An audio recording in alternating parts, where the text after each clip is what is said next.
set.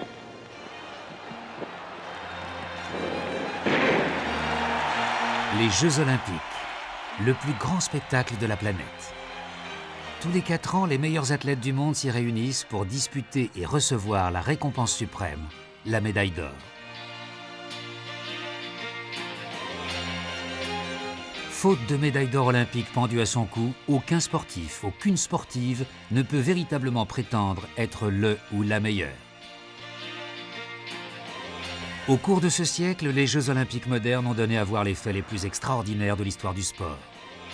Ils ont accueilli des femmes, des hommes dont la vitesse, l'agilité, la force et la puissance placent au-dessus du commun des mortels des hommes et des femmes capables de nous couper le souffle à chaque fois qu'ils élèvent le sport vers de nouvelles et vertigineuses hauteurs.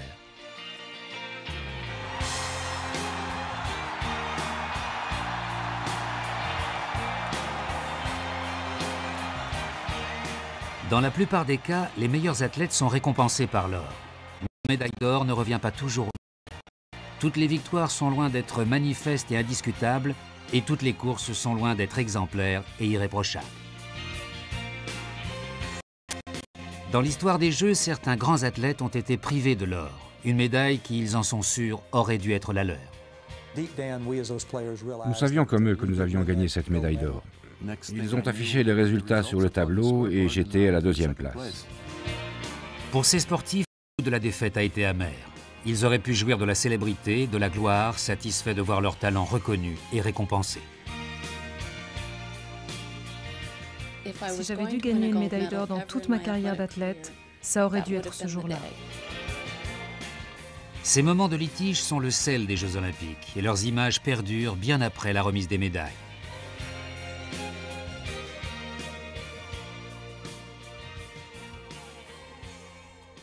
David Walleschenski a suivi tous les Jeux Olympiques depuis les Jeux d'été de Rome en 1960.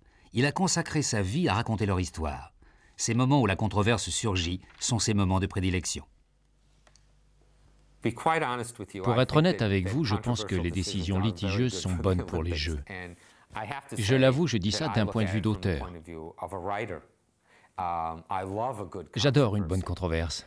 Vous savez, une victoire claire et nette du point de vue de l'écrivain n'est pas très intéressante. Alors qu'avec une bonne controverse, je peux écrire des pages et des pages. Quand les Jeux se tiennent dans le Londres édouardien de 1908, seules 22 nations sont représentées. Mais déjà, l'orgueil national y joue les troubles fêtes.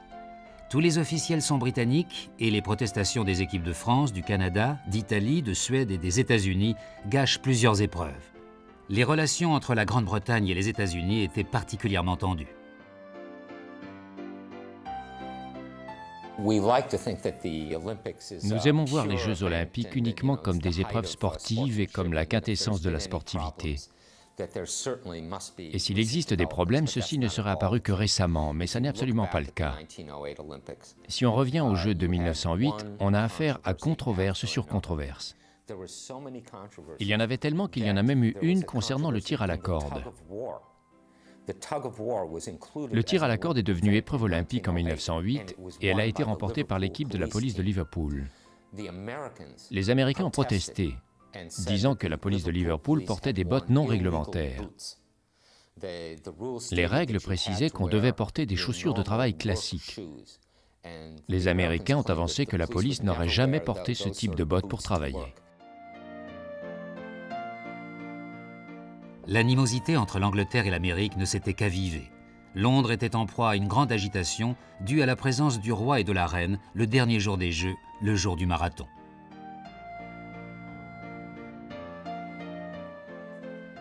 Un parcours de 42 km avait été organisé, mais pour que l'arrivée du marathon ait lieu devant les tribunes royales, 352 mètres avaient été rajoutés à la demande de la reine Alexandra.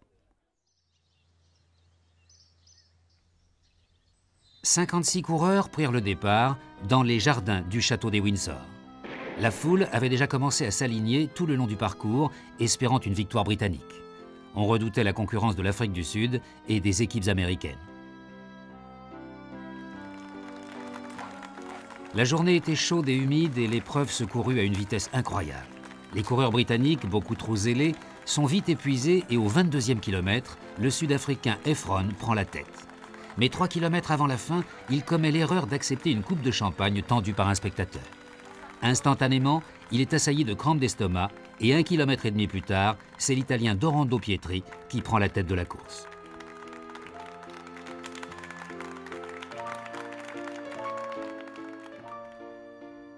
Dorando Pietri était un boulanger venu de Carpi, dans le nord de l'Italie. Naturellement doué, mais sans réelle expérience du marathon, il n'était pas considéré comme un prétendant sérieux à la médaille d'or. À l'intérieur du stade, une foule impatiente attend. Le minuscule Italien est le premier à apparaître. Maintenant, c'est le grand moment, la fameuse controverse. Il arrive en titubant dans le stade. Personne n'a jamais entendu parler de lui. Il prend la mauvaise direction. Immédiatement, il est clair que quelque chose ne va pas. Les 42 km sont bientôt terminés. Pietri est épuisé et il lui reste un tour de stade à parcourir. Comme il s'effondre sans arrêt sur la piste, les officiels et la foule commencent à craindre pour la vie du coureur. Mais ils savent que l'aider physiquement conduirait à une disqualification immédiate. Pour Dorando Pietri, le tour de piste supplémentaire ajouté sur ordre de la reine devient le tour du supplice.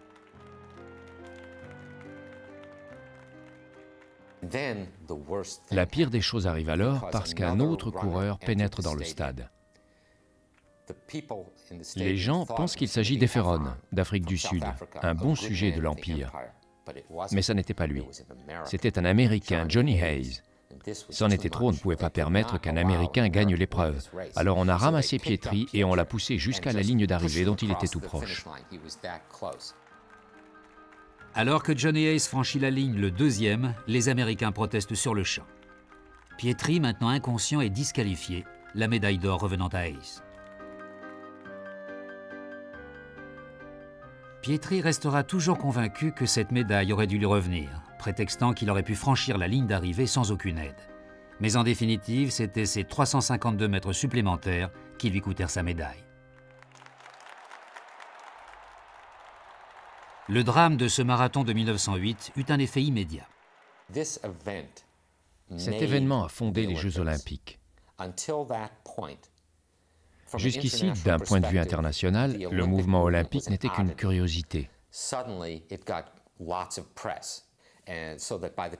Subitement, les journalistes affluèrent à tel point que les prochains Jeux qui eurent lieu à Stockholm en 1912 furent un événement sportif international majeur, mobilisant les meilleurs athlètes de toutes les disciplines.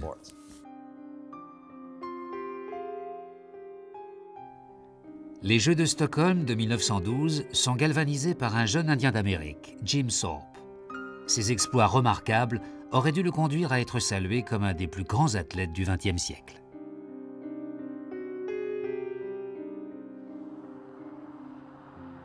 Thorpe est né et a grandi dans cette bourgade perdue de l'Oklahoma où sa fille Grace vit encore. Il montait à cheval, il était responsable des chevaux, alors il faisait énormément d'exercices, comme descendre de cheval en courant. C'est probablement ce qui a fait de lui un si bon athlète.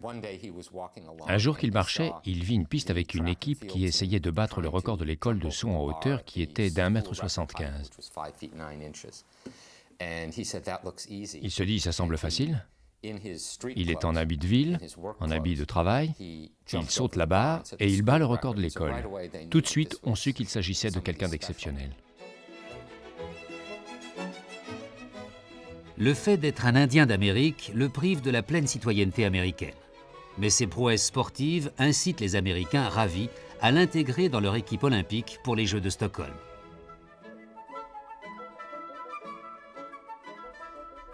« 28 équipes nationales participent à des Jeux bien organisés et qui allaient considérablement asseoir la réputation du mouvement olympique.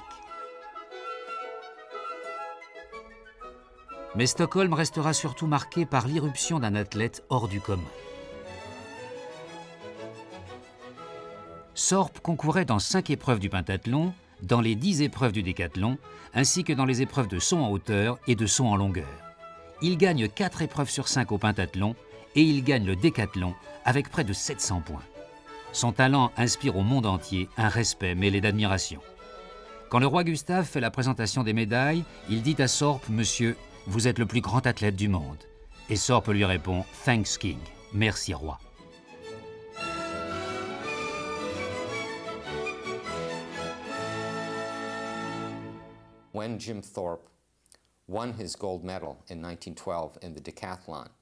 Quand Jim Thorpe a gagné sa médaille d'or en 1912 au décathlon, son exploit était si extraordinaire qu'il aurait pu gagner la médaille d'argent aux Jeux de Londres 36 ans plus tard.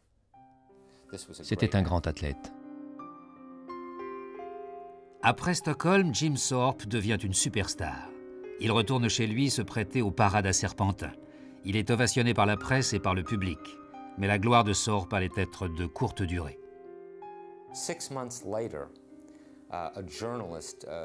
6 mois plus tard, un journaliste découvre qu'en 1909 et en 1910, 2 ou 3 ans avant les Jeux, Jim Thorpe a reçu 25 $ par semaine pour jouer dans une équipe de baseball de 2e division.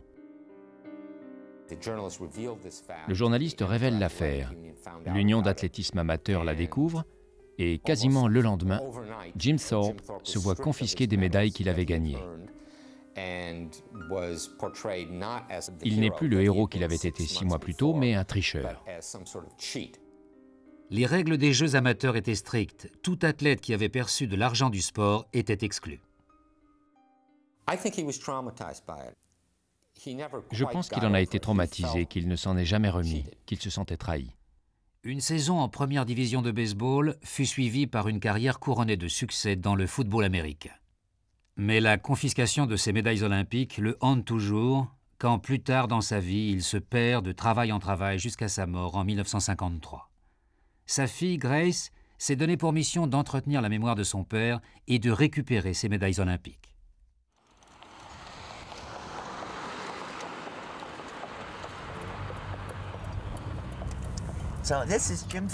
Voici le boulevard Jim Thorpe. Et nous descendons vers Moccasin Trail, où papa est né.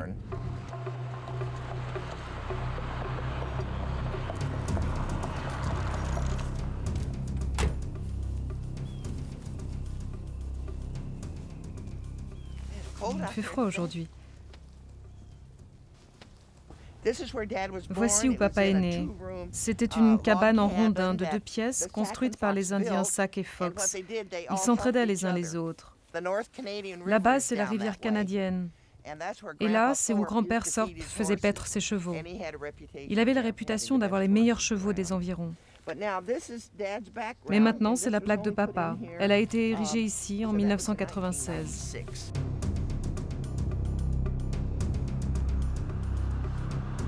Malgré la confiscation de ses médailles, Thorpe a toujours été considéré comme un héros local.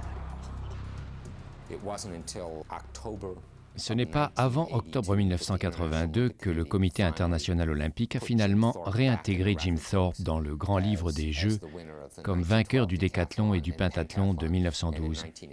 Et en 1983, les médailles ont été rendues à sa famille. J'espère que papa aura pu voir revenir ses médailles. Je pense qu'il en aurait été très ému.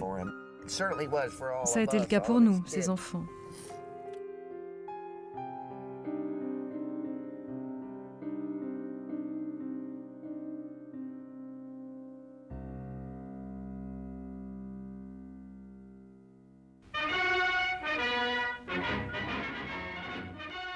« 1932. Babe Didriksen, l'une des premières femmes vedettes de la piste, et Ralph Metcalfe, un homme calme, sans prétention, mais coureur extraordinaire, sont attendus avec impatience aux Jeux olympiques de Los Angeles. Tous deux allaient en repartir déçus, avec le sentiment d'avoir subi une injustice.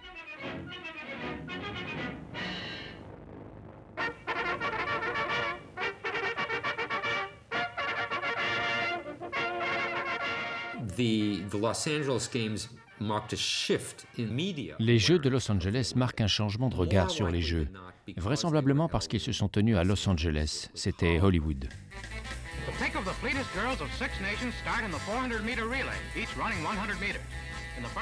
En 1932, les athlètes jouissent d'un tout nouveau statut de célébrité.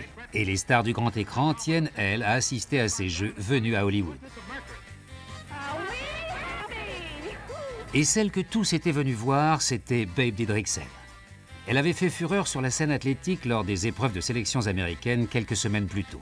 Elle s'était qualifiée pour 5 épreuves féminines, mais elle ne fut autorisée à en tenter que 3. Son lancer de 53,74 m, nouveau record mondial et record olympique, lui valut une médaille d'or au javelot.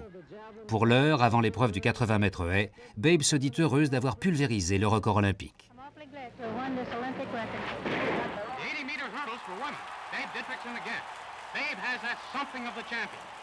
Nouveau record mondial au 80 mètres haies, nouvelle victoire.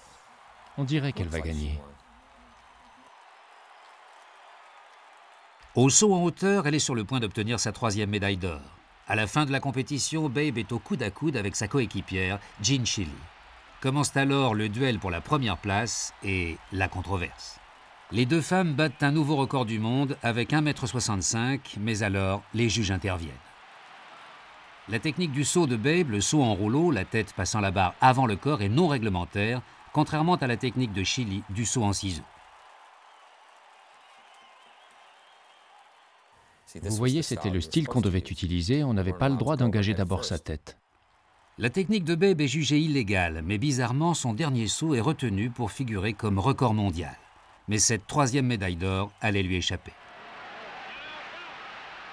Retour sur la piste. Ralph Metcalfe, invaincu pendant la saison de 1932, s'apprête à courir la première de ses 2 épreuves de vitesse, le 100 et le 200 mètres.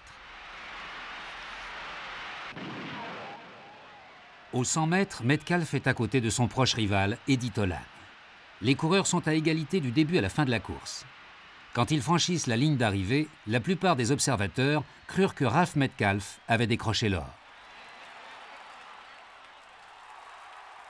Nous étions à Hollywood et 1932 marque l'introduction de nouveaux équipements caméra. La Kirby Camera Timer fournit les premières photos de l'arrivée. Cette image semble prouver que Metcalfe et Tolan ont atteint la ligne d'arrivée exactement au même moment. Selon les règles d'aujourd'hui, ils seraient ex-aequo. Mais en 1932, le coureur dont le torse franchissait la ligne le premier était déclaré vainqueur. Pour les juges, Tolan avait donc 8 cm d'avance sur Metcalfe qui, lui, dut se contenter de l'argent.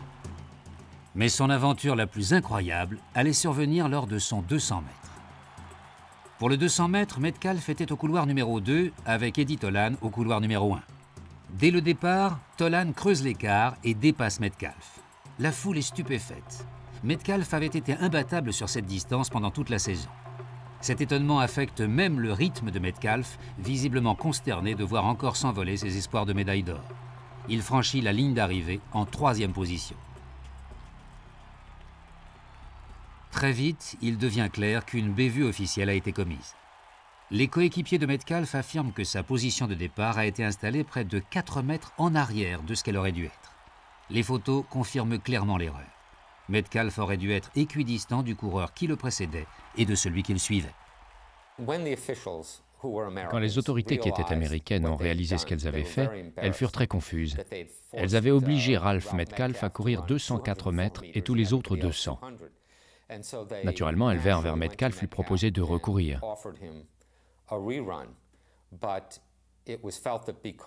Comme les États-Unis avaient obtenu la première, la seconde et 3e place de l'épreuve, Metcalfe estima qu'il ne voulait pas compromettre la bonne marche des choses et déclina l'offre de recommencer sa course. C'était un acte de sportivité. Je dois penser ce que Metcalfe a dû aussi penser. Bon, je suis jeune, d'autres jeux m'attendent dans 4 ans, 1936.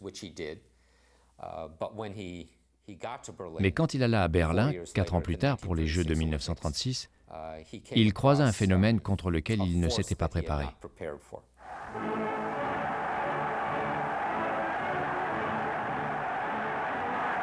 Les Jeux de Berlin de 1936 sont sans doute les plus célèbres de l'histoire olympique. Ce sont les premiers Jeux à être télévisés et pour la première fois venant d'Olympie, la torche passe d'un coureur à l'autre avant d'atteindre le stade.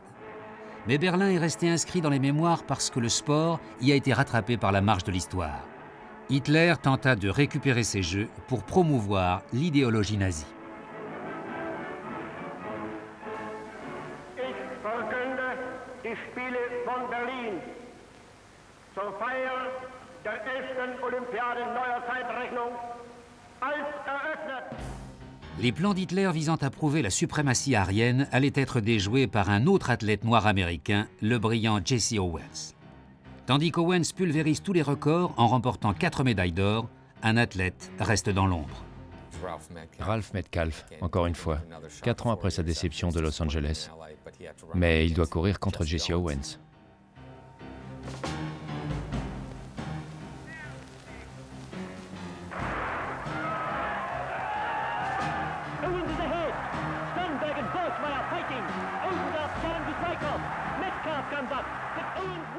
Un Jesse Owens qui gagne la première place en 10 secondes 3.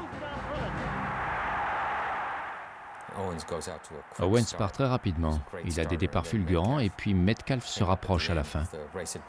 Si la course avait été un petit peu plus longue, juste un petit peu plus longue, Metcalfe l'aurait remporté. Et maintenant, voilà Jesse Owens et Metcalfe, second Metcalfe. C'est ça la différence entre être célèbre et ne pas l'être. Après la Seconde Guerre mondiale, pendant un moment aux Jeux Olympiques, la controverse s'éclipse alors que les exploits sportifs font les gros titres des journaux.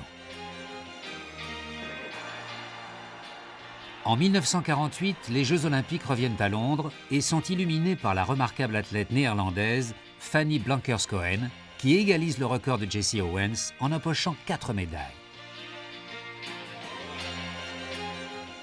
À Helsinki, en 1952, la star est le coureur de légende tchèque Emil Zatopek, qui obtient l'or dans le 500 et le 10 000 mètres, avec une victoire au marathon qu'il courait pour la première fois.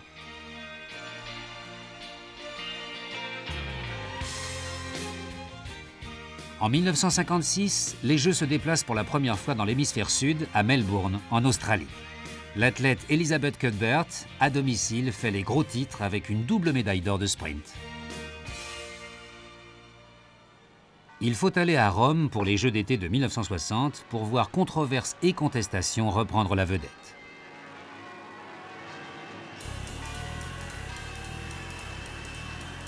En 1960, la démesure s'empare des Jeux. La ville antique de Rome, avec son caractère dramatique et ses couleurs, leur offre un cadre idéal. Pour la première fois, le monde peut suivre en direct les épreuves à la télévision. Beaucoup d'images feront date.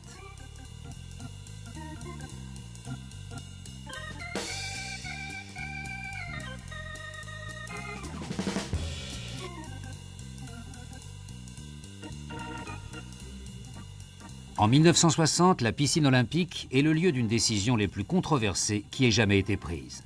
Un jeune Californien, Lance Larson, allait voir l'or lui échapper. C'est une des injustices majeures parce que la preuve est tellement évidente. Pour le chronométrage, il y avait le chronométrage officiel et le chronométrage non officiel plus précis. C'était très clair. On ne peut trouver un cas d'injustice aussi éloquent dans les Jeux que celui-là.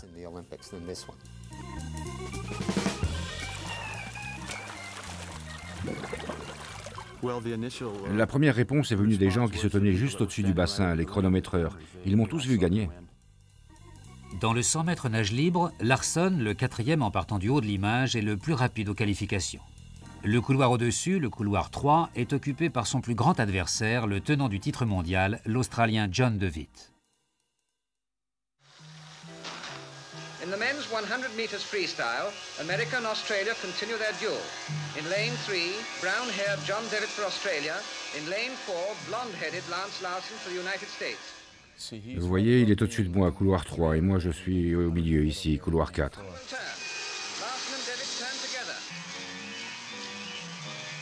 Et maintenant, voici DeWitt, ici, la couloir 3.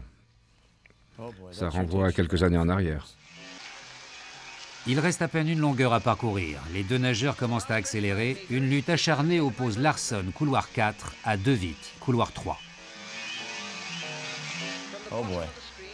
Nous sommes vraiment proches.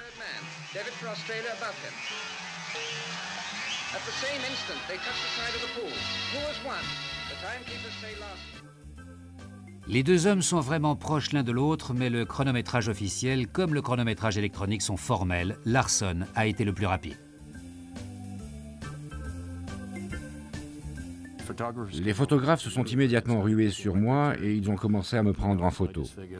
Je me disais, super, j'ai gagné la course, j'ai levé les mains et j'ai fait un tour de victoire. Mais j'étais félicité par beaucoup d'autres nageurs et pendant quelques minutes, j'ai pensé que j'avais gagné l'épreuve. Tandis que les nageurs attendent la confirmation des résultats, De Witt vient féliciter Larsson de l'avoir battu. Il semblait bien à ce moment-là que l'adolescent de Californie avait gagné l'or. Mais à cette époque, la décision finale ne reposait pas sur le chronométrage, mais sur les officiels de touche accroupis au-dessus du bassin. Ce sont eux qui devaient désigner lequel avait touché le mur en premier. Les 6 juges étaient incapables de se mettre d'accord. Le juge en chef est alors intervenu pour ordonner que le temps de Larsson passe de 55 secondes 1 à 55 secondes 2, ce qui, à la stupéfaction générale, donnait la médaille d'or à John De Witt. 4 années de protestation échouèrent à faire changer le résultat.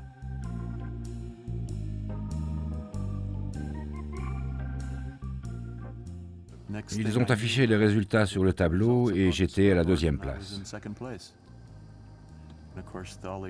Bien sûr, toute l'excitation était retombée. J'ai éprouvé un triste sentiment d'angoisse et d'impuissance.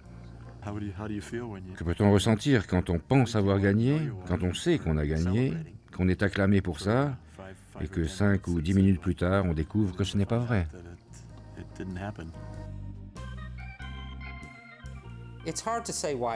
C'est difficile de dire pourquoi c'est arrivé. Je pense qu'il y avait un certain ressentiment envers les Américains qui étaient bons en natation. Ils avaient gagné assez de médailles d'or. D'un autre côté, c'était irrévocable. Une fois qu'un juge avait pris une décision, il ne pouvait reconnaître son erreur.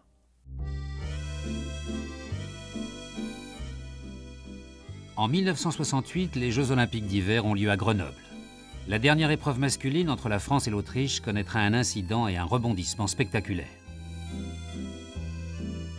Côté français, le héros de ces Jeux d'hiver 68 est Jean-Claude Killy.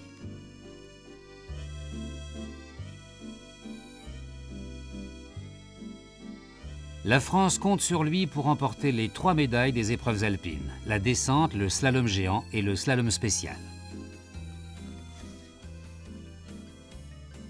Les 2 premières épreuves reviennent à Jean-Claude Killy. Il gagne la descente avec 8 centièmes de seconde devant Guy Périllat. Sa seconde médaille d'or est plus facilement arrachée. Dans le slalom géant, Killy écrase ses adversaires.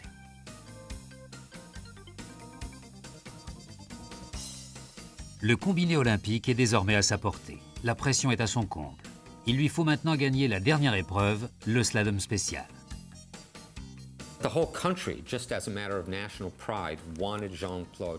Tout le pays, par fierté nationale, voulait que Jean-Claude Killy gagne le slalom. C'était comme si la nation tout entière s'était arrêtée pour regarder l'épreuve. La seule personne à redouter était Karl Schranz, un Autrichien.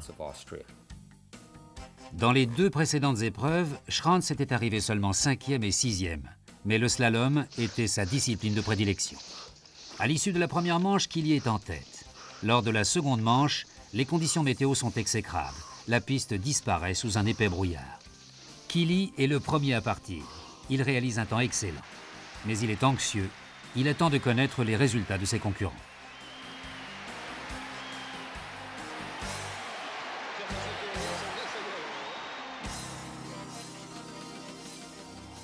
Vient enfin le tour de Schranz. Il fait un bon départ avant de disparaître dans le brouillard. Quelque part au milieu de son slalom, Schranz prétend avoir été gêné par un mystérieux homme en noir qui apparemment traversait la piste face à lui, l'obligeant à s'arrêter.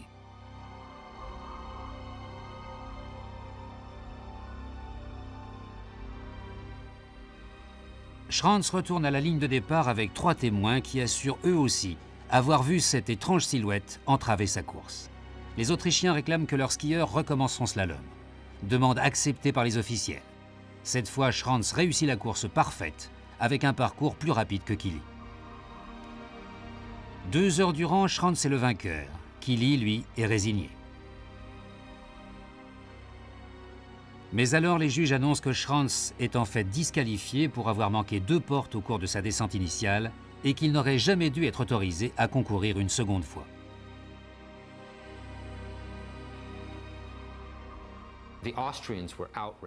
Les Autrichiens étaient outrés. Ils disaient que non seulement une mystérieuse silhouette était apparue sur la piste et avait perturbé Schranz, mais qu'en plus, c'était celle d'un policier français qui avait agi sciemment. L'équipe autrichienne fait alors appel de cette décision, avançant que si Schranz avait manqué une porte, c'était à cause de l'homme en noir de la piste. Mais les 4 membres du jury d'appel confirment la décision. Schranz a bel et bien manqué des portes. Killy est vainqueur du spécial et donc des 3 épreuves alpines, ce qui lui permet d'obtenir une 4e médaille d'or, celle du combiné.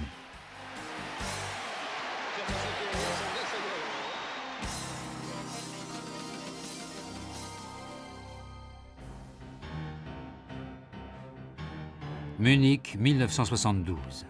L'Allemagne de l'Ouest accueille les Jeux olympiques les plus importants de l'époque, soucieuse d'effacer le souvenir nazi des Jeux de 1936. Mais cette fois, c'est le terrorisme qui détourne le mouvement olympique. Le monde assiste avec horreur à l'attentat palestinien sur le village olympique et à la prise en otage des athlètes israéliens. La crise dégénère et se solde par la mort de 11 de ces sportifs. La tragédie affecte tous les participants.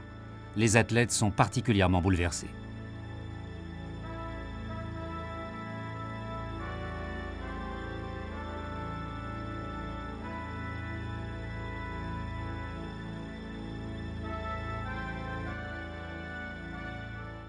Il ne nous restait que 3 matchs quand l'affaire israélienne est arrivée. Nous avions l'esprit ailleurs, on essayait de ne pas y penser. Revenir à la maison sain et sauf. On doutait de ce qui pouvait arriver, de notre capacité à échapper à tout ça. Nous savions que probablement, comme beaucoup d'autres, nous étions des cibles. Il faut être reconnaissant envers les Allemands, ils ont fait un excellent travail de protection, car ils voulaient être sûrs que rien d'autre ne se produise. Mais on n'avait plus le cœur à jouer.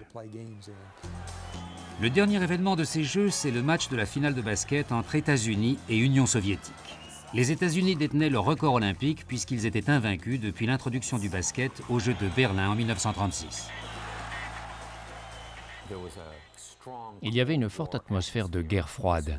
C'était les États-Unis contre l'Union soviétique, les 2 superpuissances. Une fausse guerre sur un terrain de basket. Le basketball est un sport américain et les États-Unis ont toujours estimé que la médaille d'or devait leur revenir, qu'elle n'était pas seulement quelque chose pour lequel on se battait, c'était quelque chose qui leur appartenait. Une fois encore, les États-Unis sont les grands favoris. Mais en 1972, l'équipe soviétique mène dès le début du match.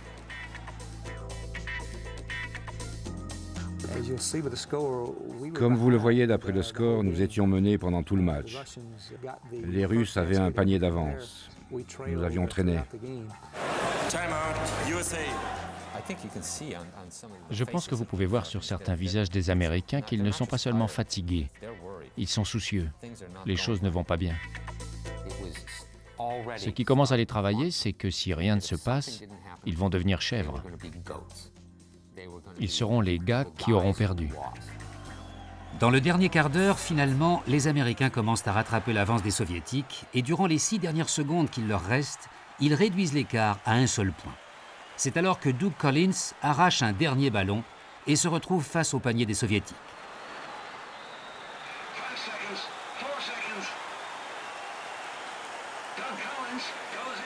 À la suite de sa chute, pendant quelques secondes, Collins reste inconscient.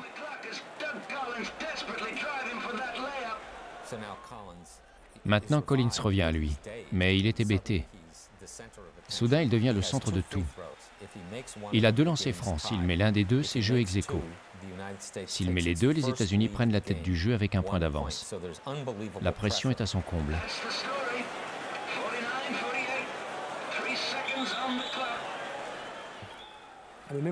Je me souviens de la situation à ce moment-là. La question c'était, est-ce que coach va remplacer Doug ou le laisser marquer? Je me souviens de coach disant, si Doug peut marcher, il mettra les 2 paniers. Il reste 3 secondes à l'horloge. Doug Collins, sonné et contusionné, se prépare à marquer les points les plus importants de sa vie.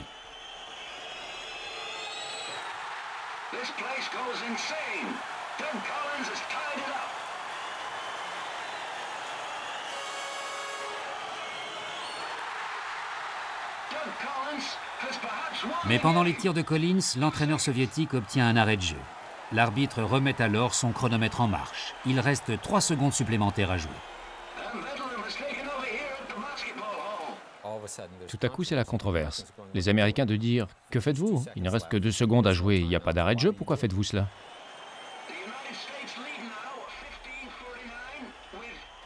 Sur le compteur, il reste 1 seconde à jouer. Puis le compteur affiche 3 secondes supplémentaires. C'est la plus grande confusion.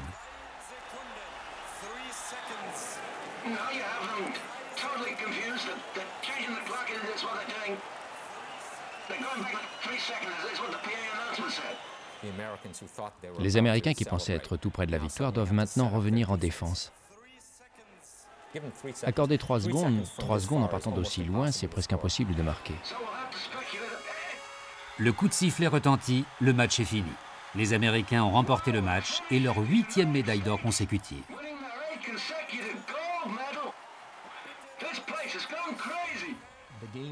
Le match était terminé.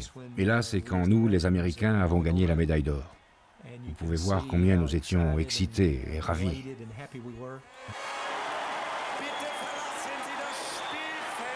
Imaginez un enfant qui, pendant toute sa vie, a rêvé d'une médaille d'or au JO, et tout à coup, elle est à lui. Tout ce qu'il lui reste à faire, c'est de grimper sur le podium, on va lui serrer la main.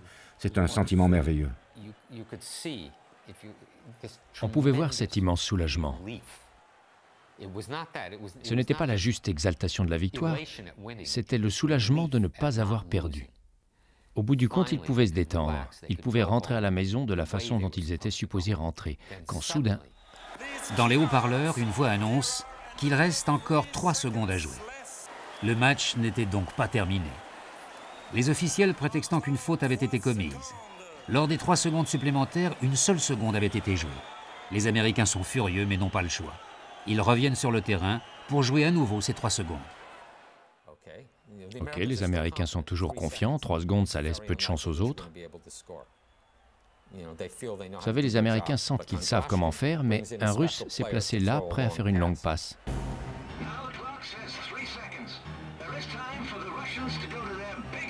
Les Russes reprennent l'avantage et gagnent le match. Du côté soviétique, c'est une joie indescriptible. Les Américains, eux, sont en état de choc. Quelques instants plus tôt, ils étaient champions et ils conservaient leur titre olympique. Maintenant, ils ont tout perdu.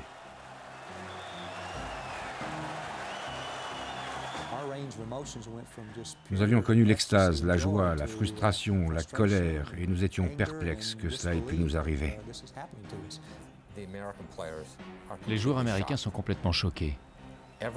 Il y avait eu ce qui les avait inquiétés pendant le jeu, être les premiers Américains à perdre.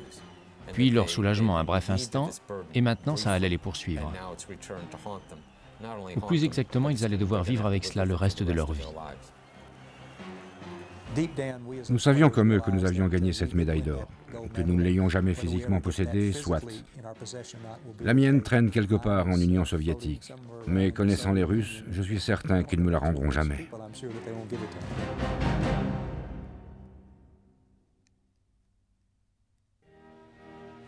La boxe olympique a connu elle aussi son cortège de décisions contestables.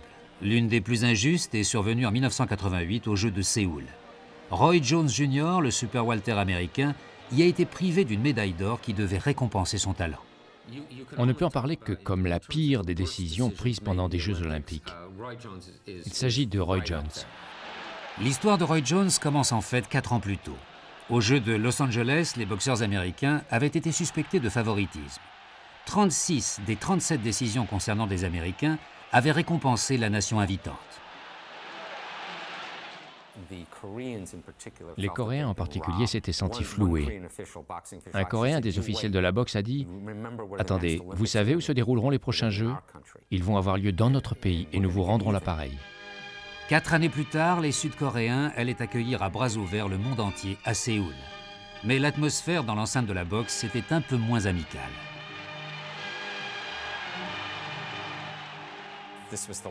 C'était le dernier jour de la boxe. Il y avait une tension énorme parce que les Coréens sentaient qu'ils avaient été terriblement fustigés par les médias américains. Roy Jones sait qu'il va combattre avec un public hostile. Park Si-hoon s'était qualifié pour la finale grâce à des victoires fantômes, l'une en frappant son adversaire sous la ceinture et les autres grâce à 3 décisions controversées. Je travaillais à la radio comme commentateur pour NBC. On nous avait dit qu'il y avait une forte hostilité envers les Américains en général et envers l'équipe d'NBC en particulier. Il y avait donc une atmosphère très tendue à l'intérieur du gymnase. Et quand je me suis assis, J'ai été saisi par la peur. Avec toute cette hostilité, je me suis dit qu'une mauvaise décision serait une véritable attaque.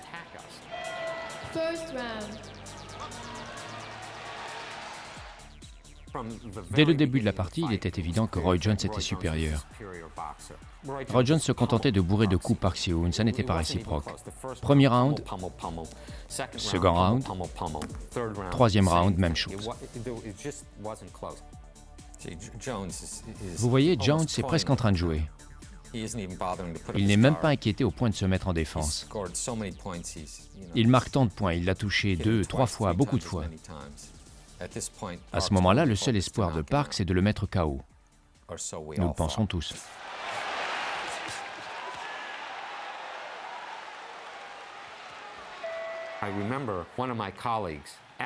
Je me souviens d'un de mes collègues me disant « C'est une nette victoire pour Roy Jones, l'Américain ».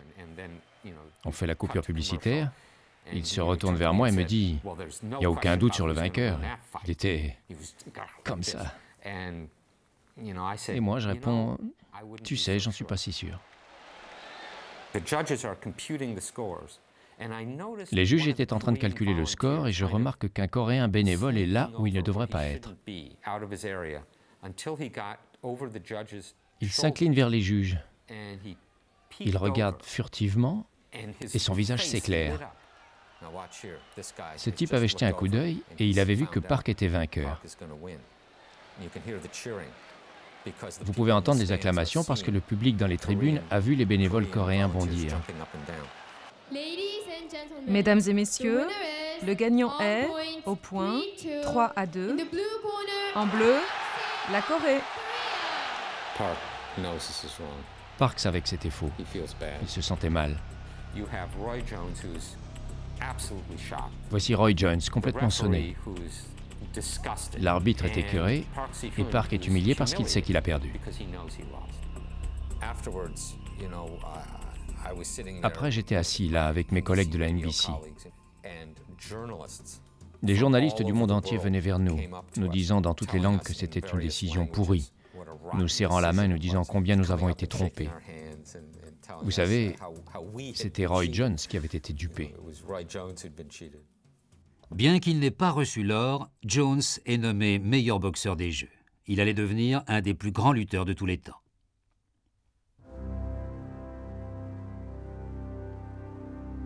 Mais pour retrouver dans l'histoire olympique un des incidents les plus mémorables qui ait coûté une médaille d'or, il faut revenir à Los Angeles en 1984.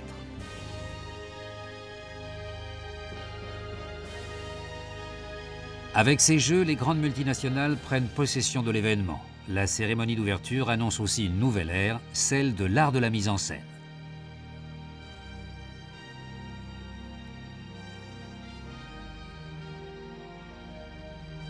Quelques exploits spectaculaires y sont enregistrés. Les 4 médailles d'or de Carl Lewis ou la défense de Delly Thompson pour son titre au décathlon. Mais pour beaucoup, les Jeux de Los Angeles resteront ceux de l'accrochage entre 2 grands talents féminins de la course, Mary Decker et Zola Budd.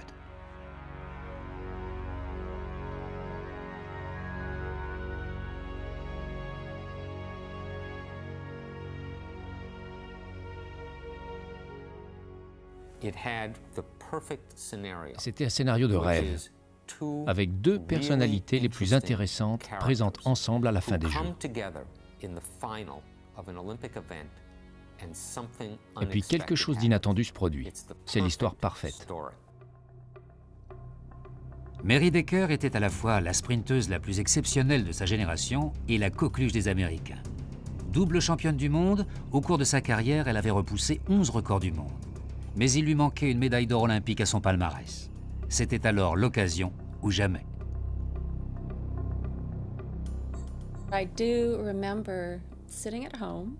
Je me rappelle être assise à la maison, suivant aux informations l'histoire d'une fille de ferme d'Afrique du Sud. Bien sûr, je n'avais aucune idée de qui était Zola à cette époque. Richard n'en avait aucune idée non plus. Et le sujet que nous étions en train de regarder ce soir-là parlait de citoyenneté à obtenir pour les Jeux olympiques. Richard, fier anglais comme il est, a dit « Oh, c'est impossible, ça prend des années ». Mais la coureuse aux pieds nus d'Afrique du Sud y parvient et porte les couleurs de l'équipe britannique. Pour beaucoup, elle est indésirable, mais on lui reconnaît la capacité de menacer les ambitions olympiques de Decker.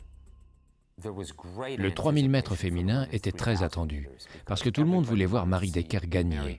Et d'un point de vue américain, on ne voulait pas seulement qu'elle gagne, on voulait la voir battre Zola Budd. 85 000 spectateurs sont présents dans le stade lors de cette finale du 3000 mètres. C'est un soir de canicule et comme on pouvait s'y attendre, Decker prend immédiatement la tête et impose son rythme de championne du monde à la course. Mais dès les premiers tours, Budd refuse de lâcher l'épaule de Decker. C'est exactement ce que le public avait espéré. Decker et Budd luttant pour prendre la tête de la course. À l'intérieur du stade, l'atmosphère est électrique.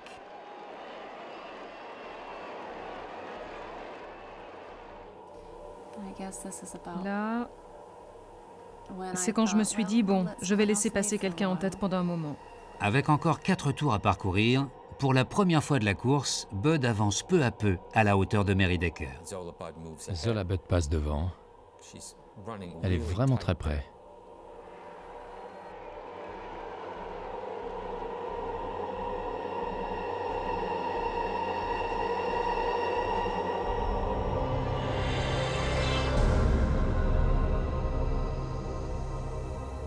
« 85 000 personnes retiennent leur souffle, ne pouvant à peine croire ce qu'ils viennent de voir. Un contact physique entre Budd et Decker. En un instant, les rêves olympiques de Mary Decker sont réduits à néant.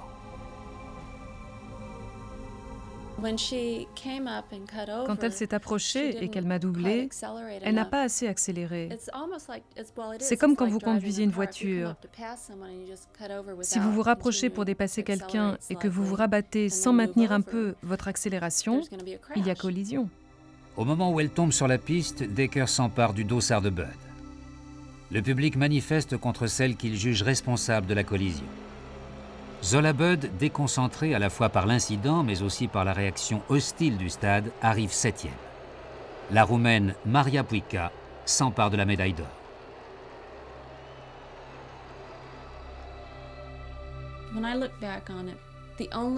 Quand j'y repense, la seule chose dont je me souvienne, hormis le fait d'avoir essayé et voulu me relever après avoir touché le sol, c'est que quand j'ai su que je n'allais pas me relever, Richard était là. Je ne pouvais pas imaginer pouvoir sortir parce que j'étais bloqué au milieu des tribunes. Et j'ai dû courir, passer la sécurité, prendre le tunnel et fondre sur la piste.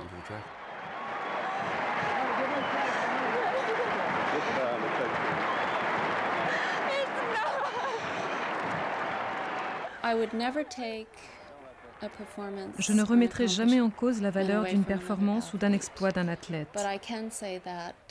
Mais je peux l'affirmer.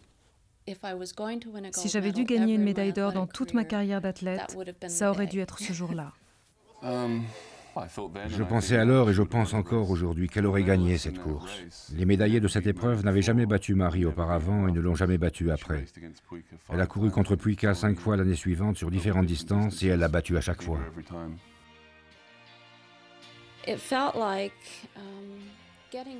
C'était comme si je m'étais habillée pour aller au bal et que je n'y étais pas allée. Vous savez, c'est comme ces choses qui restent inachevées. Mary Decker a réussi sur la piste tout ce qu'elle voulait réussir. Championnat du monde, record du monde, excepté qu'elle n'a jamais gagné de médaille olympique. Et vous pouvez imaginer que si elle avait gagné cette médaille d'or, je déteste parler de ça, mais elle aurait gagné des millions de dollars.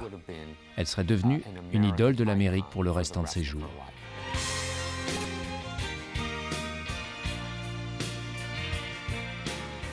Tant que la flamme olympique continuera de brûler, la controverse existera. Aux Jeux de Barcelone de 1992, dans la finale du 10 000 mètres, une nation s'attaque à une autre. Le Kenyan Richard Chelimo semble avoir été agressé par 2 athlètes marocains, obligeant un officiel à, mesure exceptionnelle et rarissime, venir sur la piste et calmer les esprits.